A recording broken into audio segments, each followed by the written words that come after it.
Since San Bernardino is well known for having a high crime rate, what do you think you can do to ensure the safety of your constituents? Well, and this has been a challenge since I came on board. I think what was really disturbing to me that I didn't realize when I was running for office is just how demoralized our public safety departments, that's being our fire, code enforcement, police departments, were. And the unfortunate aspect of bankruptcy is that we have an obligation as a city now in bankruptcy to explore all options in fairness and equity to our creditors. They're owed money as well, and so they have a right to ensure that our city is looking at all possible avenues to improve revenues over the long term, save money over the long term, and that's obligated us as a city to look at the options of outsourcing. That doesn't necessarily mean that we must outsource every service, but it means we're obligated to at least explore it and investigate whether or not the city could, in fact, save money and still provide essentially the same level of service um, uh, as if those services were provided by the city itself. So that's what we've done.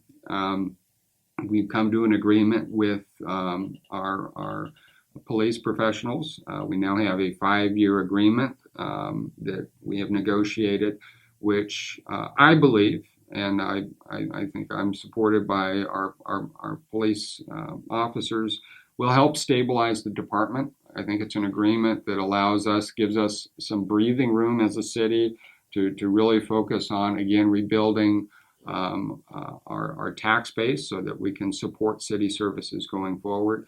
Certainly, over the last month or so, we've looked at outsourcing our fire department.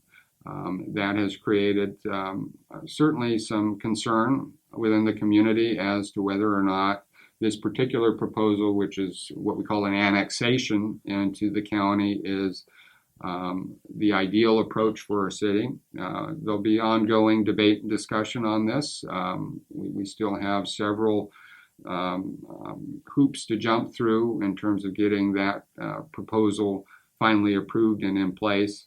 But regardless, I think it's healthy as a community to have these debates and discussions. And I think we are moving forward with stabilizing our police department, which is absolutely essential to ensure that we can provide the level of law enforcement and safety that's required to build the confidence of not only the residents that live here now, but again, those residents that we need to attract to our community to revitalize and rebuild our tax base in our city.